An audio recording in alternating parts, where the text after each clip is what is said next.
What's going on, y'all? It's JD Pickell. Today on CFB with JD, we're going to be taking a look at the quarterback battle going on at College Station between Max Johnson and Haynes King. Welcome into CFB with JD, the People's Channel. Everything you know and everything you love about college football, it happens here, happens nearly every single day. Would encourage you to subscribe. Armstrong Sims, Jet McKenzie, do the real heavy lifting and you drive the show. At my Twitter page, follow me, JD Pickell. Without further ado, Haynes King was your starter a season ago, got one game under his belt, got hurt against Colorado, did some things you like, did some things that you love, did some things that make you say, I don't know so much about this guy. That's why we're in a quarterback battle. Only one game on tape, so we went into the vault, looked at the spring game from a season ago, and he did some really good things. And one of the things that jump out to me is this guy's arm talent. Right here makes a field throw look easy. Now, what does a field throw mean?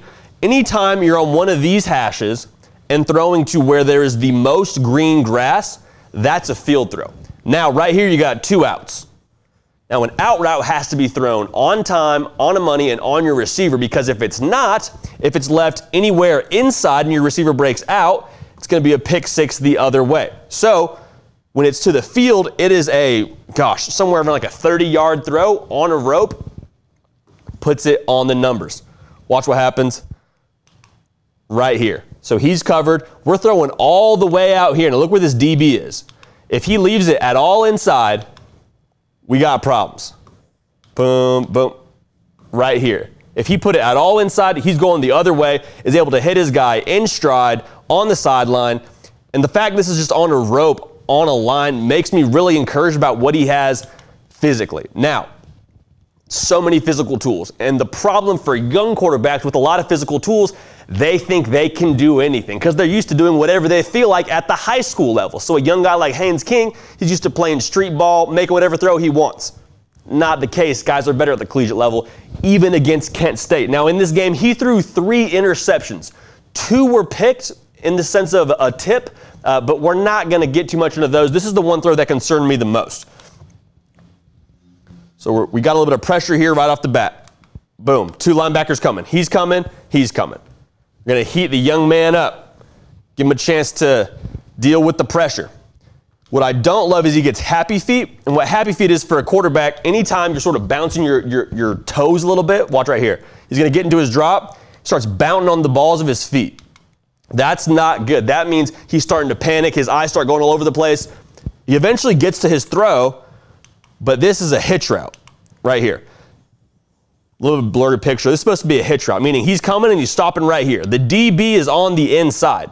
A hitch route needs to be thrown to the outside shoulder of our receiver. So in theory, it should be over here. And what the coaching point is there is, hey, we want to make sure you miss to the outside shoulder. What does that mean? It means if you don't throw an accurate pass, let's say it's incomplete, we're going to be incomplete because we're throwing it out of bounds or to the sideline way away from the wide receiver. Doesn't do that here, gets intercepted. Bad for business. Very, very bad for business. Now, like I mentioned, so many things that you still love about him physically, which is why maybe you stick with some of those mistakes and you deal with the growing pains of Haynes King. Because what he can do on third down is just be silly. Right here, he's got a blitz. And just watch what he does right here.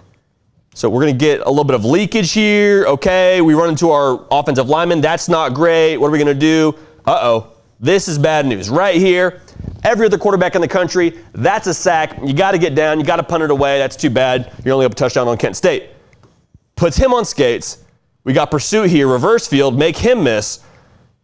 Now you're just keeping your eyes downfield, outrun him, get to the first down, big time play. Shades of another guy that used to play in College Station, actually. We got him, Johnny Manziel. You'll read about him in the history books one day. So there's so much physically that you love about Haynes King, and you see it right there, the way that he can scramble and make someone miss and extend plays on third down.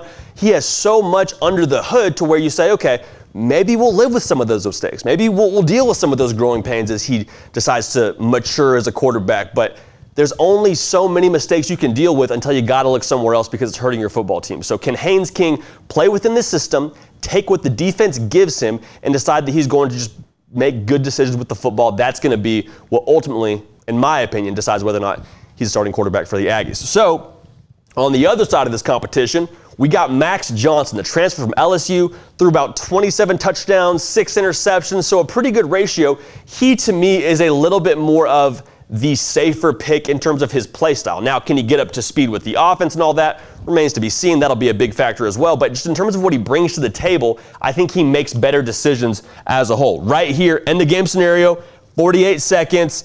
You're down by 4. Number one thing you can't do here is turn the ball over, right? You got to make sure you're putting it on the money, and you can't miss inside like we saw a play ago from Haynes King. So we got a little bench concept, meaning he's coming short on out route. He's going deep on the corner route. Both are getting you to the sideline. Again, can't throw interception. Max Johnson hangs in right here. I love this throw. I absolutely adore this throw by Max Johnson. Heady play. Right here, DB on the inside, out to the sideline. Great ball placement. He misses away from the defender. Very high football acumen play from Max Johnson. First down, give us a chance.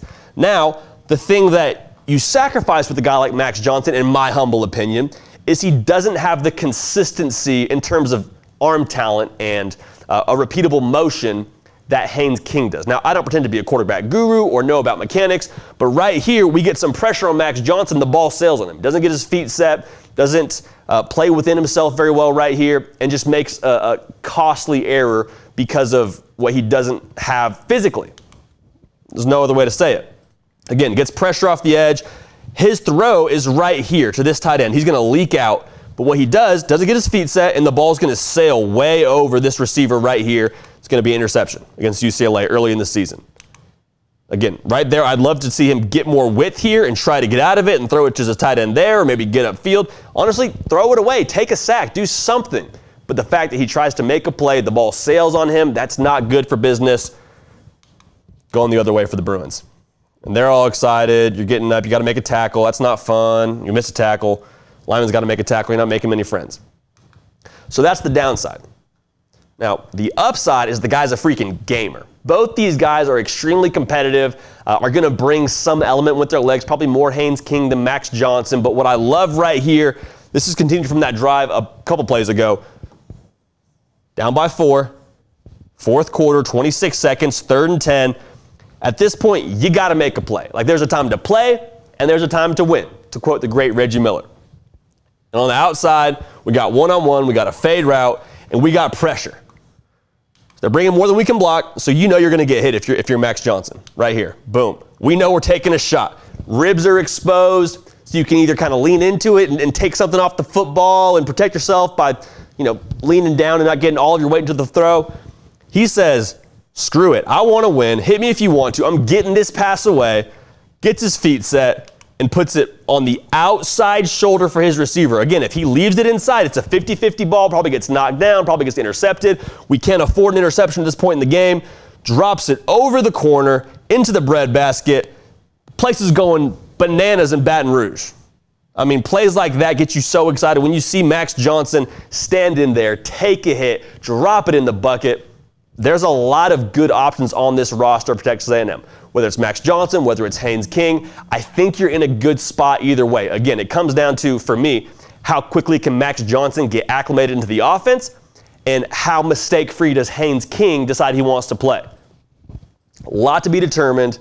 We're going to watch all of it unfold here on the channel, CFB with JD. So again, encourage you to subscribe. We are going to do a lot of fun things in the near future. We're going to do a live show next Wednesday around 12 Central, 1 Central. We'll get that time nailed down for you next week and make sure you know all about it. Follow me on Twitter at JD Piquel. We're going to keep the party rolling. We will see y'all next time.